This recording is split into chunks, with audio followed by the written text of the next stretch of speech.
Hello fellas, Frankie Day here. Okay guys, for this beautiful Sunday afternoon, this is video number 3, the final reveal for my 1/32 scale P47 Thunderbolt. Okay guys, I got her done. Had to give it time for the paint to cure and everything. Got it all finished and ready for the final reveal. The thing is built straight out of the box, no photo etch parts, no aftermarket parts. Just out of the box, and the only thing I had of this kit that wasn't out of the box, came out of the spare parts box, is the tires, the wheels. Now, when they give you the kit, these things are complete rubbish. Very, very thin, very thin.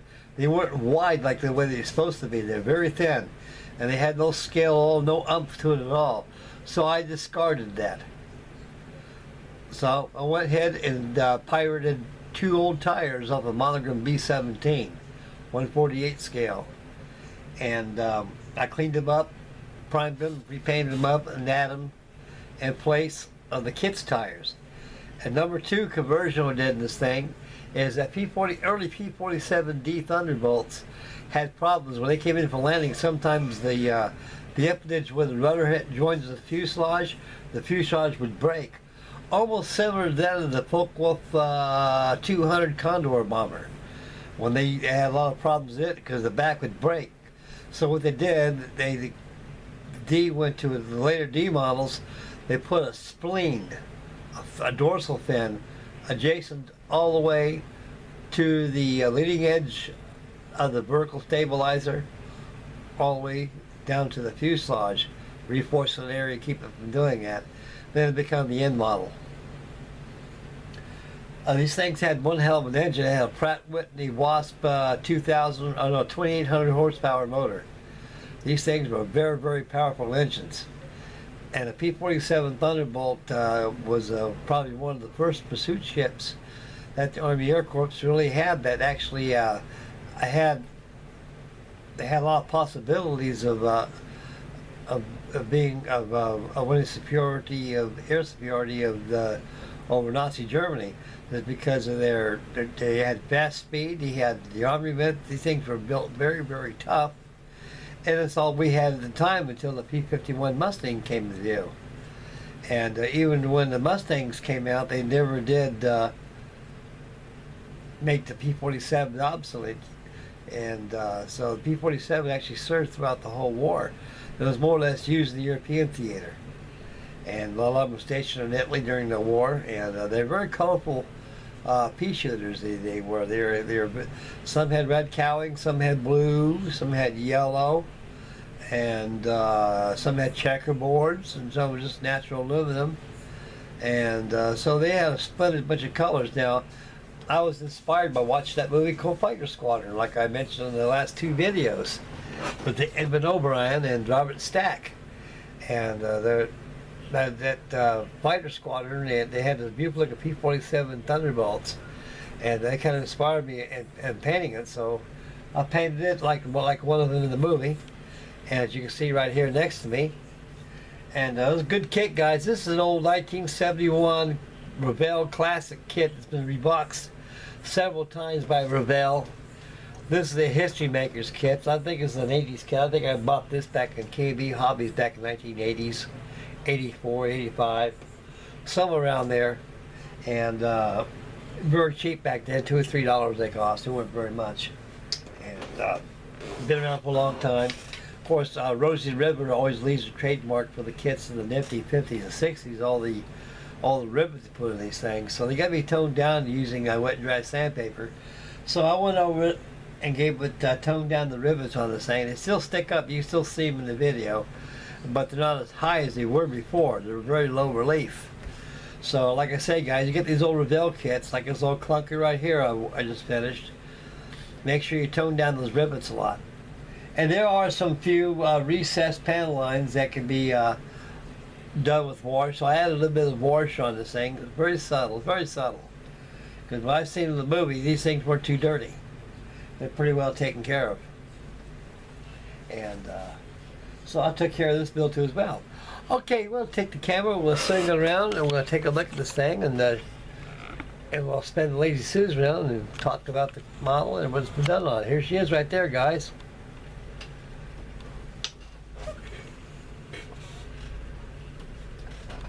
The side panels here are removable to see the engine. When I sanded those side panels, those side inspection panels down, I made sure it was really flush with the kit. Ordinarily, they stick out like this, but I found out there's a little hole, a locating hole where the rotating pin goes at. You squeeze hard enough, it'll pop in there, and it'll be nice and flush. You take wet, dry sandpaper, preferably wet, and fair in the inspection panel with the rest of the cowling. It'll come out nice and smooth. You see right here.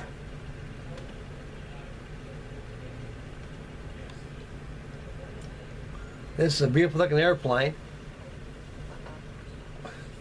As you can see the jug, how she got her name being the jug, and how big she is. This thing had a very, very powerful engine, guys. Very powerful engine.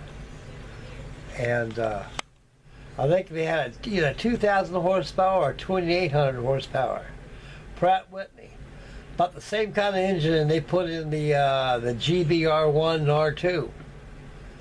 Double Wasp. And a very powerful airplane. You can see the tires I use on there. They're a lot more better, guys, than the doggone ones they give you the kit. The ones they give you the kit are just pure rubbish. And the pilot is pure rubbish. I try to paint them up, make them look nice for Padsville, but I don't. But I gotta start adding pilots to here. Make them look authentic. Like I say, guys, I put some wash on this thing. Some areas it stands out with a wash. I did it very subtle because I want the thing overdone. But like I said, what I seen in the movie, they didn't look like they were too dirty.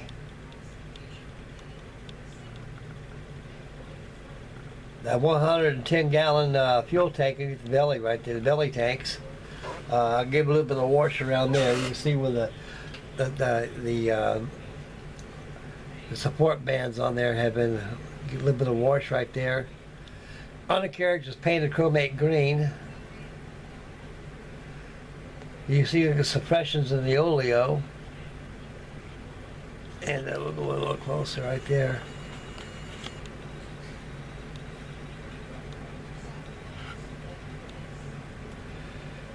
The undercarriage.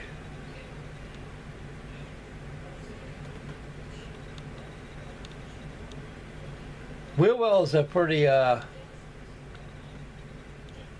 straightforward.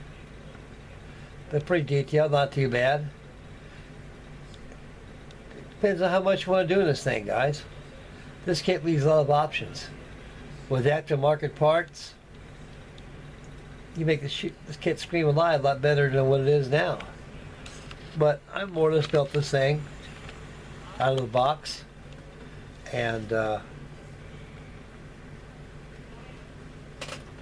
it came out pretty good. There's a spline. There's the dorsal right there. I added because a lot of them broke right here. They busted. There's been a few of them that had a lot of problems with it. Because, like I say, guys, when these things come down, they come down hard. But the mighty P47 Thunderbolt, even the end models, all Thunderbolts, Razorbacks, and what, they're a very heavy airplane.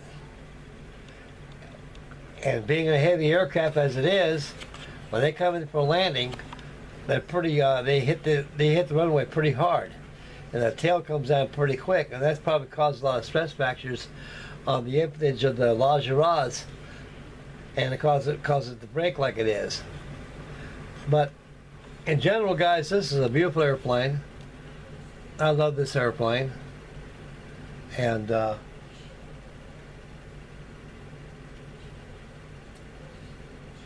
it's old. It has a lot of possibilities, guys. I know the Trumpeter kit out there, what they got is miles better than this is, but like I say, this is USA all the way right here. And I love this Thunderbolt. Prop turns. She's a dandy of an airplane. Okay, that concludes video 4 or 3, wherever it is, of this video. Actually, video 3. Alrighty, we'll bring it down here. It's truly here, guys. Okay. Alright, guys, she's done. I got a nice box over there that I built the other day. So I got a transport box and a box to put her up. So I'm going to box her up, close the lid, take it down to the basement, leave it there with the rest of them, and builds will go on. Okay, I'm going to move the mighty jug out of the way. I want to bust her. I was looking around, guys, at my stash pile. Believe you me, I'm almost like Freddie Duarte, our beloved Mr. Freddie Duarte. I've got thousands of kits here, a lot of them. And I dug out something that's made out of balsa wood. But I got other builds to be building with this, so this is going to be like an off-plan build until it gets all done. I've been getting kind of stir-fried on a B-25 right now. Now, I had this for a long time. I got this at Wright Air Force Space Museum here in Dayton, Ohio. They have a gift shop there. In this gift shop, they got models.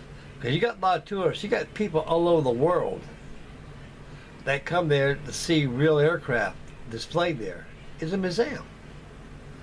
And it's been noted for one of the biggest museums there is in the United States of America. And a lot of people go there to see it. And between that and the National Space Museum in Puma, out in Arizona. I mean, they got... It's a beautiful museum. It's educational. It's very great to see these airplanes, be up close to them and everything, and take pictures of them. And like I said a while ago, they got a gift shop there where you can buy models. Well, I went in there back in 1987. When I bought this, I looked at it as a company called Easy Built Balsa Wood models. They came out of Canada.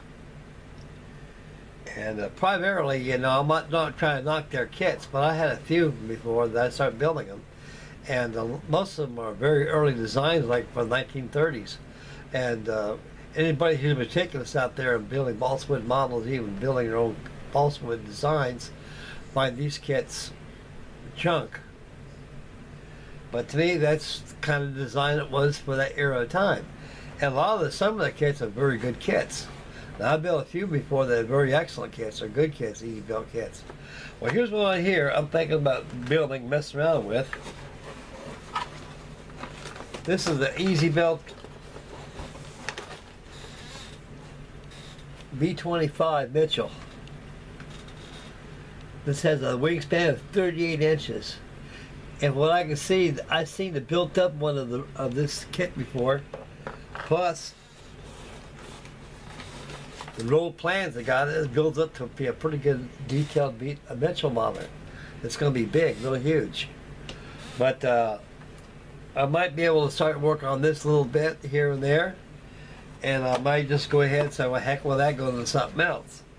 So, if I do tackle this thing here, it's going to be probably very close to the near future.